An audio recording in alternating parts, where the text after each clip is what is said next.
Good morning, good evening, or good night, whichever one it is for you. Whichever one it is, I'm very glad you're here to join me for this week's video because I decided I'm going to make an entire video all about my favorite authors of all time because I do have quite a few and they are my favorite authors for a reason. I absolutely love them. The first thing that might be interesting is what qualifies as a favorite author for me. I think it comes down to just a feeling. I like to wait until I've read several books by the same author to really make them qualify or consider them as my favorite, but it's always, you just get a feeling if you love an author. After one or two books, you really get a feeling for how they write, how they view the world, and what kind of books they create.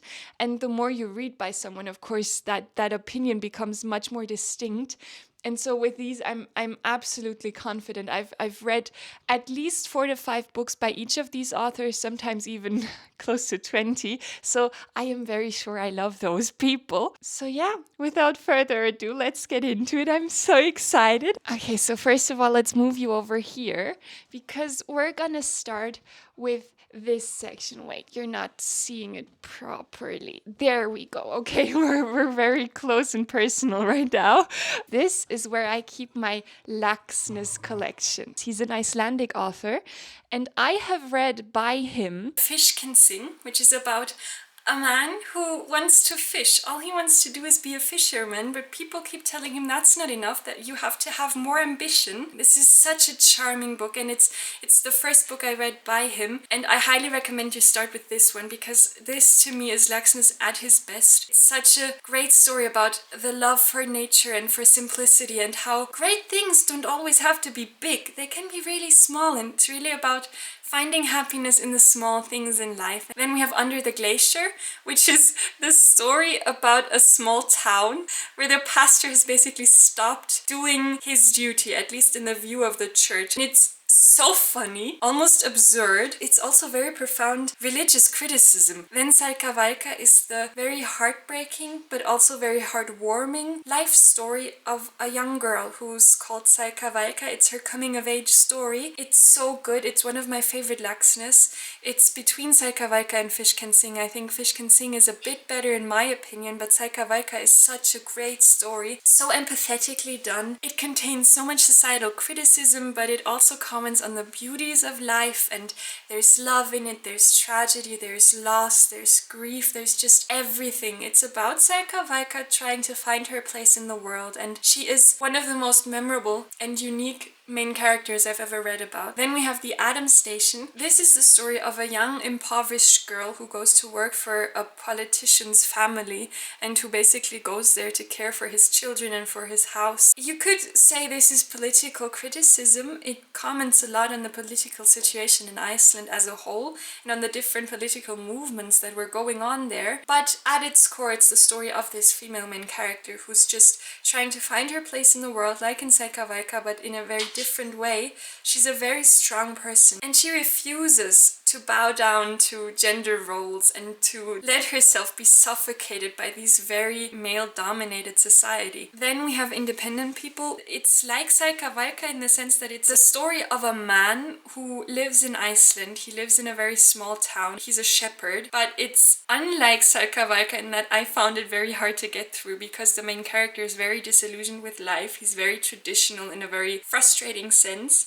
He has a family, but he's not a good father at all, in my opinion. He is so stubbornly trying to remain independent that he really causes a lot of harm to his family and to himself, but he refuses to accept that. It is still very valuable because it does what Laxness was trying to do, and it does it well. It's just hard to read. Laxness is one where it took quite a while for me to be really sure if I really loved him because his works are very unique. They're funny and poetic, and there's so much observations on life. Laxness loved poetry, and you can really tell that by reading his books. There's societal critiques in them, there's religious connotations sometimes, or religious critiques often. There's always one particular main character for his stories, and the entire story will be told through the personality and the point of view on the world of that one specific main character. Also, fun fact, Laxness actually won the Nobel Prize of Literature in 1955, I'm pretty sure it was. That's so deserved. He writes about Iceland, mainly about small communities and poorer communities of Iceland, and he really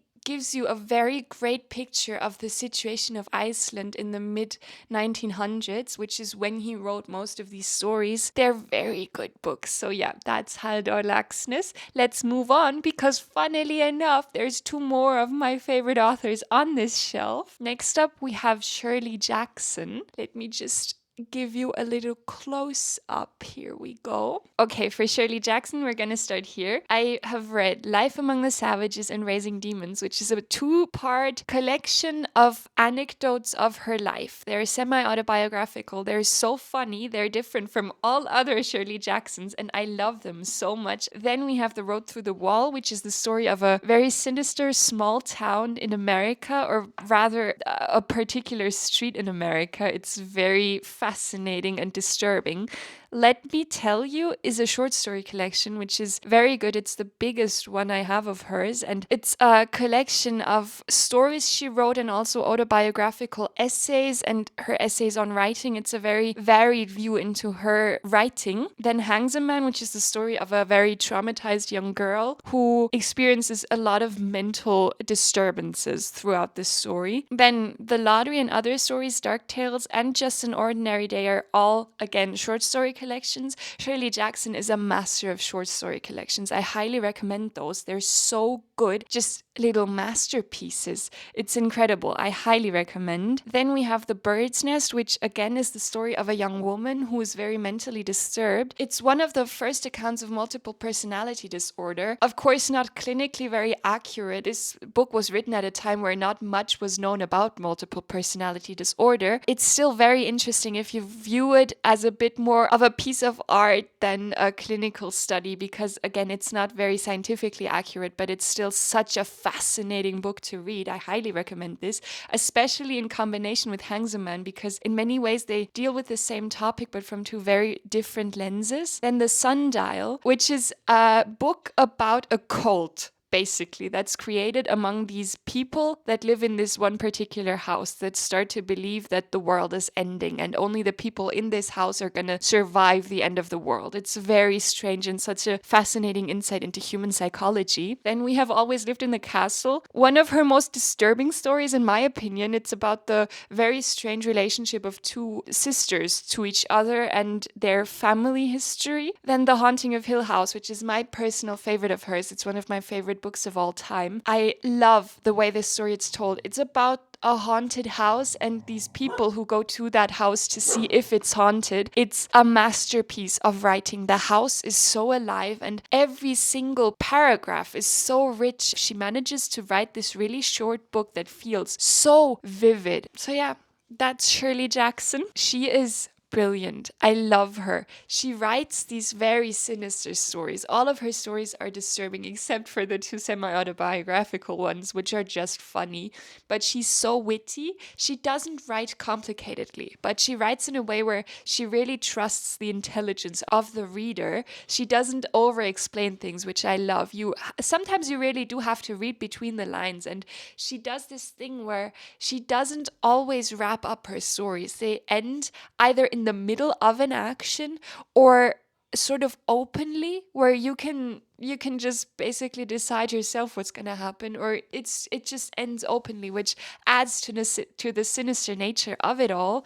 And they are all very varied insights into human psychology. I think that's what she does best. She deals with the very sinister aspects of the human mind. Her stories are all disturbing, but interestingly enough, not many of them are supernatural stories. They're haunted stories, but almost more because of the people in them. It's like the people haunt these stories. It's, to me, the most scary kind of literature because it's about the bad things humans are capable of. Sometimes, especially in the short stories, it's never made clear if things are supernatural or not. You can sort of interpret into it, and it's so, these stories, this woman is so entertaining to read. To me, all of her books are page turners, and they're some of the only dark and sinister stories I can read because usually that's not my kind of cookie. But with her, every single one of these books was a hit. I loved each of them and I highly recommend her. Please read Shirley Jackson. Next up, we have another great woman of literature.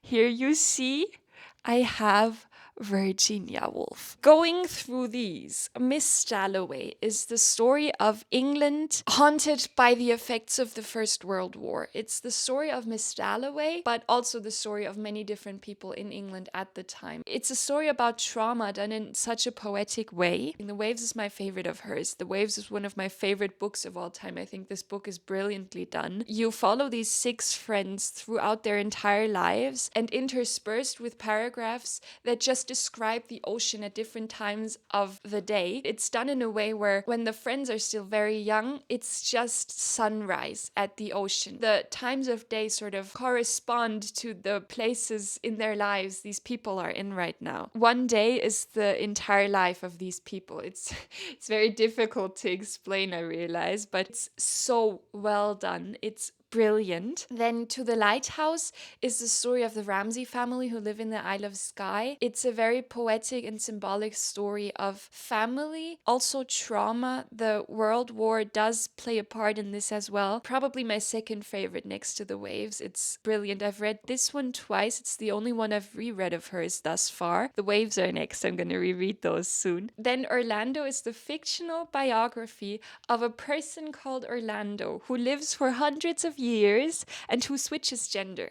And therefore it's a very insightful insight into gender roles and history. You follow a huge part of history. And it's so fascinating because Orlando starts out as a man, but then Orlando becomes a woman, and suddenly Orlando is oppressed by the ideals that they themselves were participating in. So suddenly as a woman, you are the sufferer of these things that as a man you had profited from. The best critique of gender roles I've ever read. It's so good. Monday or Tuesday is a very short story collection. Virginia Woolf's short stories are unlike anything I've ever read. They're little masterpieces and they're so creative. Flush is really tiny, again, a fictional autobiography. She seems to really love those. It's the autobiography of the dog of Elizabeth Barrett Browning, who was called Flush. He's a little Cocker Spaniel. Cocker Spaniel. I have 2 of those too, so this was particularly interesting and fun to read about because I kept thinking about my dogs while reading this story. It's so fun. It's about the loyalty and love this little dog has for his owner. I also keep A Street Haunting, which is another short story collection by hers, which is just here because this is where my little penguin cloth-bound classics are. I like keeping them together. Yeah, this is another really great short story collection. Again, Virginia Woolf is a master of short story collections. And then finally, I have actually 2 copies of A Room of One's Own. This is the first book I read of hers, and I fell in love with this. A Room of One's Own was originally a series of lectures she did in a college. She was asked to do these lectures on women and literature. This for her was a very complicated thing because how do you even start doing this? She basically takes you on this journey of her trying to create this lecture. The part about Shakespeare's sister, if you know, you know, like the last maybe 1.5 pages of this book of A Room of One's Own, I know that one by heart because I've read it so many times. It makes me cry every time, which I don't know if anyone else cries reading that. But I find it so impactful. A Room of One's Own gets criticized a lot for being outdated in terms of feminism. But if you read it from the point of view of the times, it becomes so much more impactful. And of course, it's not the perfect story. I don't agree with every single argument she makes here, but that's sort of the point. You don't have to agree with each of them. She has very intelligent and very educated and very interesting viewpoints on these topics. To me, Virginia Woolf is the most brilliant author that has ever lived in terms of what she did with writing, with words. Her command of words and of the English language is unlike anything I've ever seen done before. To me, Virginia Woolf is really an artist above anything else because she really experimented with what can be done with language. And I think in a way that Well, I've never seen it done before. Of course, I've not read everything that's ever been written, but to me, she really is special. She gave us such gifts of literature, and I think they really need to be appreciated. So I hope and wish that maybe you're inspired to pick up a Virginia Woolf now and then, because again, they have enriched my life to a degree that I cannot put into words. This woman means so much to me. Now it's time to move on, and I think we're just gonna move over here very quickly. Now we're over here. This is where I keep some of my Russian classics, and we are now gonna be talking about Dostojewski, my little Dostojewski collection, because he is also one of my favorite authors. In my opinion, one of the most brilliant people that have ever lived. First of all, let's go through this. This is The Double and the Gambler, which are two short stories of Dostoevsky's. They're the most recent reads of his I have participated in. Then The Adolescent, which is the story of a young man, basically the coming of age story of this young boy. It's an early work of his, and it's not his best in my opinion, but it was interesting to read. Then Crime and Punishment, which is arguably maybe his most beloved work. I'm not quite sure about that. It's the story of Raskolnikov, who commits a senseless murder and then has to deal with the after effects of that murder. Then we have The Brothers Karamazov, which in my opinion is his best work. It's the first book of his I ever read. This is the book that started it all for me. This is the book that started my love of literature as an adult, because I was always a reader as a kid, but then I sort of stopped reading in my teenage years, and this is the first one I picked up. I don't know why I decided to go with this, but I'm so glad, because this is a masterpiece. This is a treasure trove of intelligence. This man was so intelligent, and he clearly put all of his life work into this. The most tragic thing to me is the fact that we could have had more books of these. He was writing, or he intended to write, sequels to this, but he died before he could write or publish them. And that to me is such a tragedy, because I would have loved to know where this goes. But also, on the other hand, the way it ends is perfect for the story as well. Then we have Notes from a Dead House. It's in my top 3. It's probably the third place of his books for me. I'm going to talk about this one a bit later. Then we have The Idiot, which is my second favorite of his. I love this so much. This is basically also the story of a young man who deals, I'm pretty sure he has epilepsy, this is one of maybe the most personal work to Dostoevsky, because Dostoevsky himself had epilepsy. I find the main character of this book so likable, but also to me the most impactful thing here is how that sickness, epilepsy he has, impacts his life. Then we have Notes from the Underground, which is a very interesting philosophical book about just a man who's very disillusioned with life. And the structure of this one is quite unique, because the first part of this story is basically all the learnings this man has attained throughout his life. And the latter part of the story is how he came to those learnings. So basically we read the conclusion he comes to first, and then we read the process of coming to that conclusion. To me, it was quite hard to read because it's such a depressing story. Then a little pivot again over here. We're back.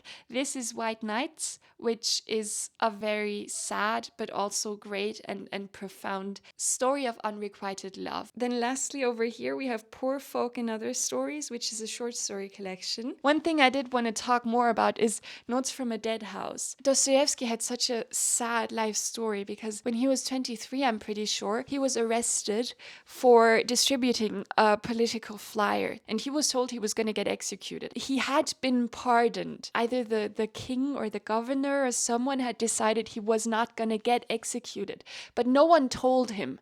So he was led to the site of execution. There's this really heartbreaking letter that Dostoevsky wrote to his brother, I believe, the day before he was going to get executed, and he really thought he was about to die. Dragged to the place of execution, and then just before he was being shot, they told him he'd been pardoned. I cannot imagine what that must have done to a person. The books he wrote before that happened versus the books he wrote after that happened, there's a very distinct difference, and you can tell how much that shaped his life and his view on the world. And Notes from a Dead House is his fictionalized account of his time in prison, about the little microcosm that is created in this prison. If you really want to understand this man, you should read Notes from a Dead House. Now, we go over here because this is my Tolkien shelf, everybody. J.R.R. Tolkien is also one of my favorite authors, which he's a bit of an outlier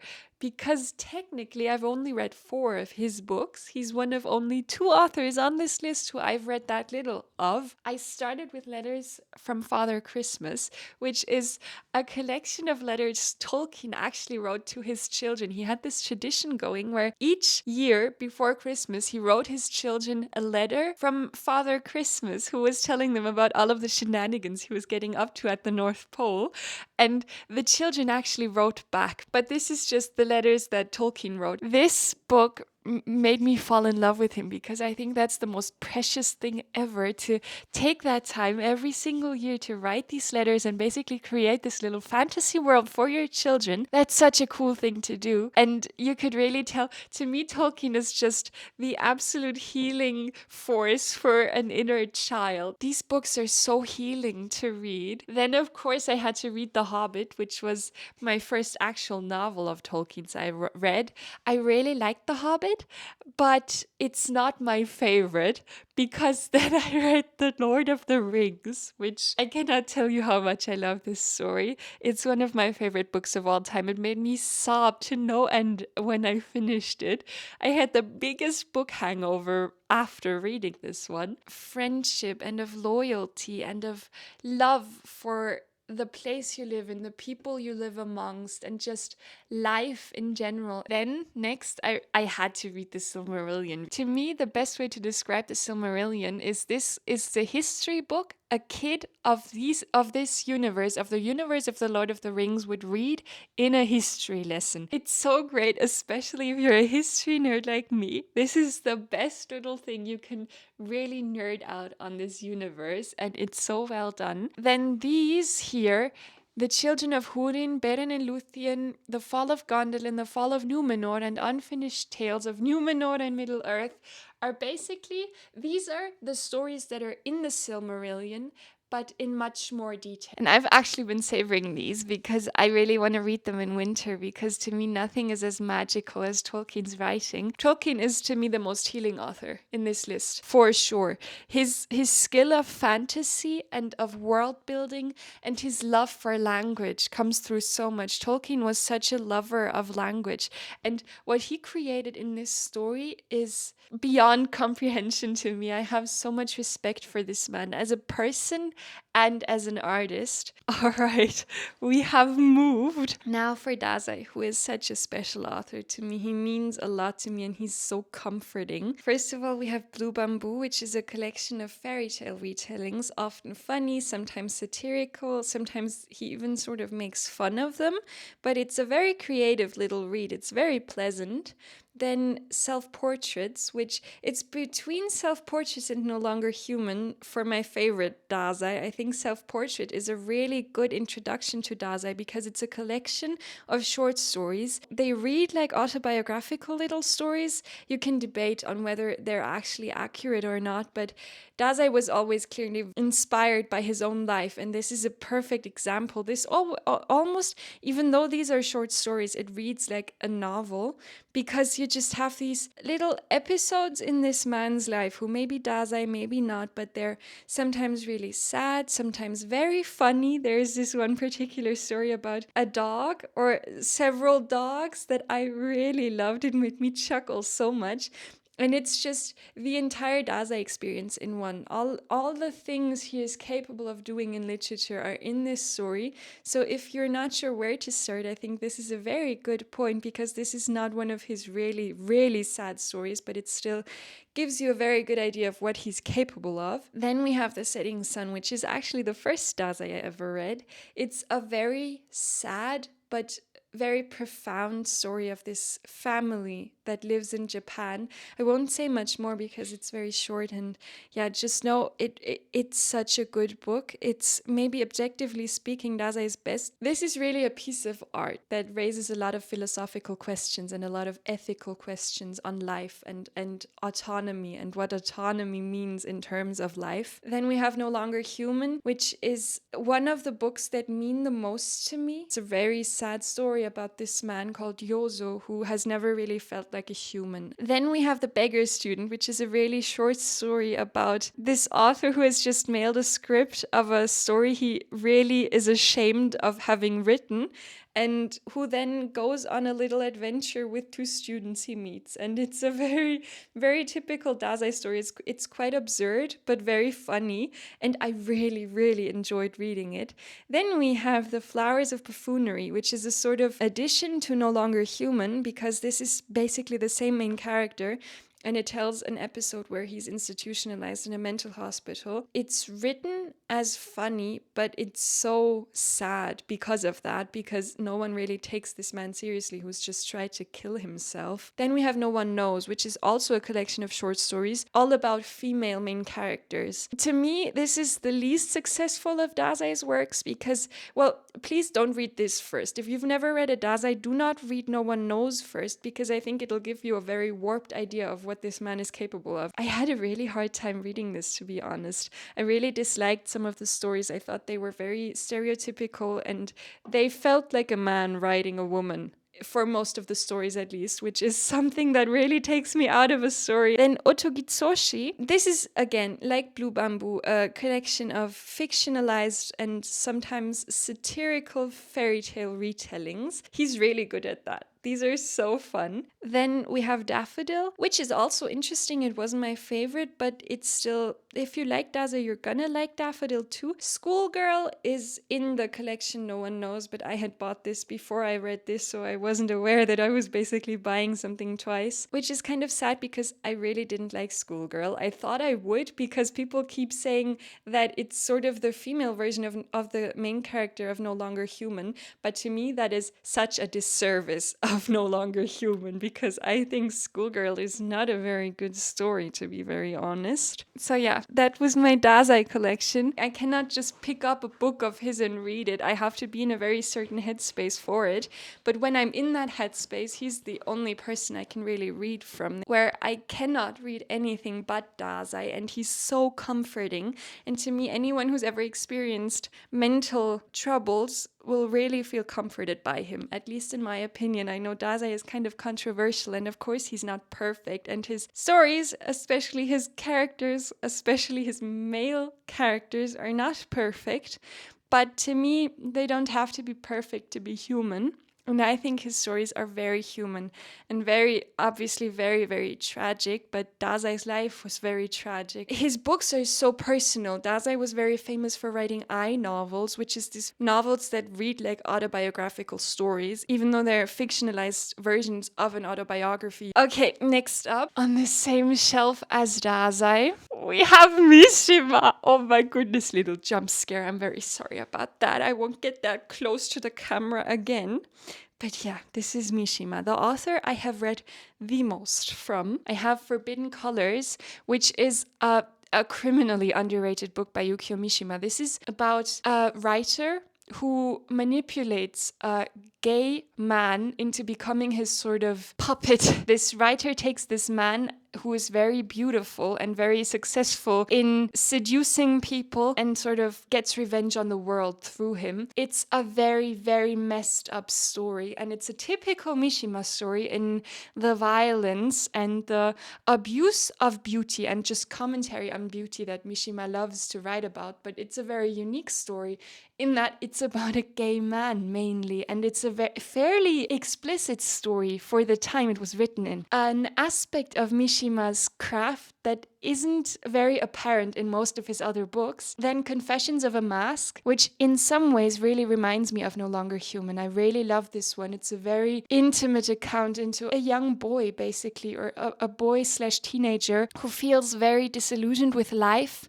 and who is really struggling to find his own identity or struggling to come to terms with his own identity. And I highly recommend it. Then Death in Midsummer is a collection of short stories which were very, very impactful to me. Specifically, there's this one short story about a soldier who commits ritualized suicide, the samurai kind of ritualized suicide, seppuku, I'm pretty sure it's called, in front of his wife. And it's such a detailed account of what that means. Coming from Yukio Mishima, who, if you know anything about this man, that is how he died. He actually did that. Then Life for Sale is one of the most absurd things I have ever read. It's a thing that I think only Yukio Mishima could write. It's about this man who wants to die, but decides dying is kind of boring. So why don't I just put my life up for sale? And he's basically being bought by all of these people, and he's doing anything they want him to do. If they want him to kill himself, then that's fine, because that's what he was going to do anyways. And it leads him to experience all of these really, really weird, messed up things. It's such a strange book, but I really liked it. It was so entertaining. Then The Frolic of the Beasts is about a man who falls in love with a woman and basically cripples her husband. He beats her husband almost to death. Basically the lover of this wife coming back out of prison and basically coming back to live with the wife and the now crippled husband. It's one of the most sinister and brutal and disturbing stories I have ever read. Then we have Voices of the Fallen Heroes, which is the most recent fiction book I read by him. This is a collection of short stories, which are all very good and again, all very typical Mishima. This is the only collection of short stories that includes autobiographical little insights into Mishima's life. Sometimes these almost read like diary entries. This is probably a very good starting point as well for Mishima, just because it's a very varied insight into his writing. Then Sun and Steel is Mishima's essay on himself, on his writing, on his view of life. He's such a fascinating character to read about and to learn more about, especially if he's one of your favorite authors or if you like his books even a little. I think this is such a fascinating insight because Mishima is so honest with himself and with his readers. And this is where that really, he's so intelligent and so lucid. He is extreme defined. He does not do things in halves, and that really comes across here. Then we have Star, which is a really short little story about an actor who's disillusioned with life and how being an actor sort of impacts the way he sees life as a whole. Mishima himself was an actor for a very short time, and that's what inspired this story. Beautiful Star is, to me, one of the most underrated books of Mishima. It's about this family who for some reason becomes convinced that each of them stems from a different planet. So one comes from Jupiter, one from Mars, one from Venus, one from Mercury, I think. This family sort of creates a cult almost, and they really influence so many people into thinking they're aliens too. The reason I picked it up, or the reason I was really very curious about this one particularly, is because apparently this, to Mishima, was the best thing he's ever written. Next we have his tetralogy, Spring, Snow, Runaway Horses, The Temple of Dawn, and The Decay of the Angel, which is a 4-part series. It's his magnum opus. It's the last thing he ever wrote. All of Mishima's ideals and all of his skills are turned up by 1,000% in this one. The best plot twist I have ever read. It's incredible. I highly recommend this. If you're only going to read one Mishima in your entire life, please read these 4 books.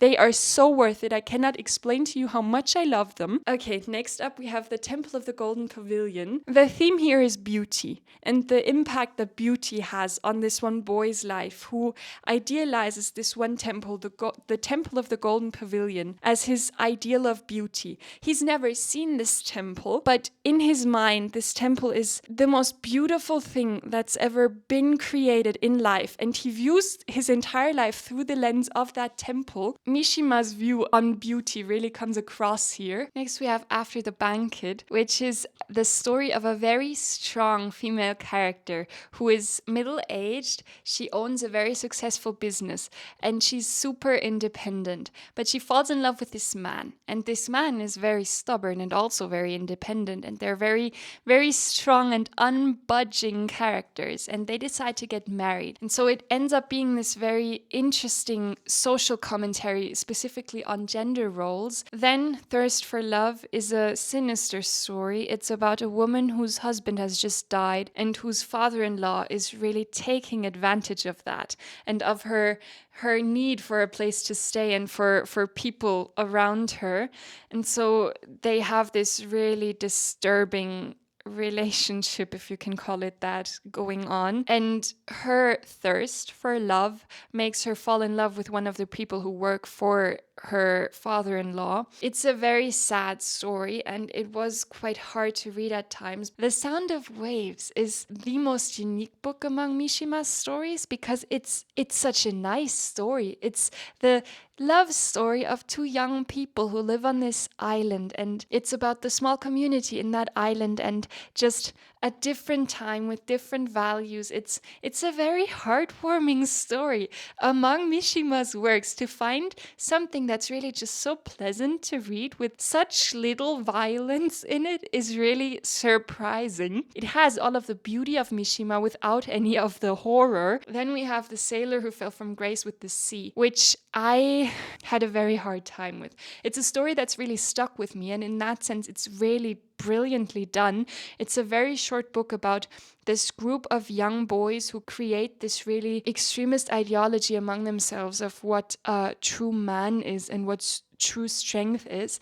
And they take this sailor who becomes the lover of the moms of one of the boys as their sort of male ideal. But when the sailor doesn't fulfill their ideals, then really tragic things start to happen. There's a part in this book about a cat where they literally torture a cat, which I could not read. I had to skip that because I cannot read violence against animals. That's my breaking point. I cannot read that. Typical Mishima in the sense that it's beautifully written but extremely violent and extremely disturbing. He's an author with so much contrast and a person with so much contrast because there's so much beauty in his work and so much brilliance and so much philosophy. But then you know what kind of person he was, and even in his books it's contrasted with so much violence and so much hate and disillusionment with the world. He's so unique. No one came even close to him. But then I discovered somebody else who we're now going to talk about. So let us move up here for a second. Because then I discovered Han Kang. And I think she is my new favorite author. It's between her and Mishima, and I do think I have to wait a little bit longer to really claim she's my absolute favorite, because Mishima has been my favorite author for years, but Han Kang, I just discovered her last month, so I think it's a bit premature to say she's my absolute favorite, but she's definitely at least spot 2. So far she is spot 1. These are all of the books I've read by her, which she and Tolkien are the only ones I've only read 4 books from thus far, but I think that goes to show how much I love them. So, from Han Kang, I have read Greek Lessons, which is the story of a woman who has lost her ability to speak, and her Greek professor who is losing his sight. It's a very poetically written philosophical insight into what senses mean to humanity and what it means when we lose our senses. It's so poetically written, and it's a typical Han Kang book in that it's so quietly tragic. Her stories are some of the most quiet I've ever read, but they're so devastating at the same time. And then I read Human Acts, which is also quiet, but so much more devastating than anything else I've ever read. This is the story of a massacre that occurred in Gwangju in 1980 in Korea, where a protest against military law basically led to 2 separate instances of massacres that killed hundreds of people. And it's told through several different perspectives, each of which is unforgettable and so heartbreaking. It's one of those books that I think you really have to be in the right headspace for, because it's so devastating and it leaves you so disillusioned with humanity. But Han Kang at the same time manages to put so much dignity into this story. The people who were affected by it handle things with so much dignity, and the community they're capable of. It's really a book about the contrast of the brutality humans can be capable of, as well as the absolute kindness and grace that humans can also be capable of. Then I read The White Book. It's one of the most special books I've ever read. It's also one of those books that I'm going to constantly reread, that I'm going to go to basically as literary therapy whenever I need it, because it's so comforting. It's Han Kang's meditation on the color white. It's a meditation on grief and on life. As I said, it's one of my absolute most favorite books of all time. It means so much to me. Next, this is the last one of Han Kang's I read thus far. It's We Do Not Part. This is her newest release, and it's a sort of continuation of Human Acts. The main character in this story is dealing with the traumatic after effects of writing a story about a massacre in Gwangju. So basically it's Han Kang writing about herself. It is a sort of parallel to Human Acts, but it's much more quiet and much more personal. It's more about what happens after the massacre, about the effects that has on generations after it happened, and how trauma is carried on through generations. I absolutely love each and every one of her books. I still have The Vegetarian, which I'm gonna read soon, and I'm so excited for that. And I cannot wait to see what this woman puts out next, because to me, being able to live at the same time as her is such an honor, and being able to look forward to whatever she writes next is so amazing. I cannot believe it.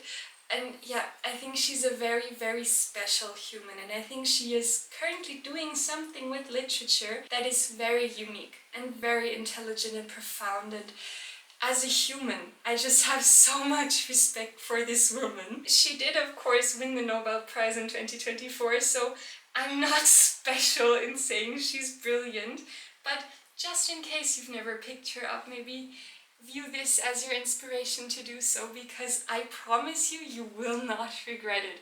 There's gonna be at least one of her books you're gonna love. So yeah, that was it. Those were all of my favorite authors of all time. They all mean so much to me.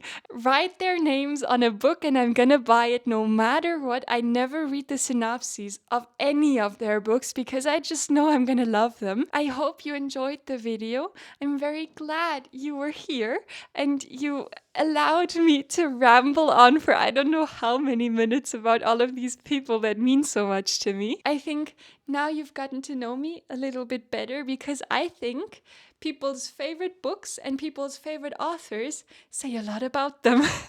I hope it doesn't say anything bad about me, but oh well, I was honest, so that's the most important part.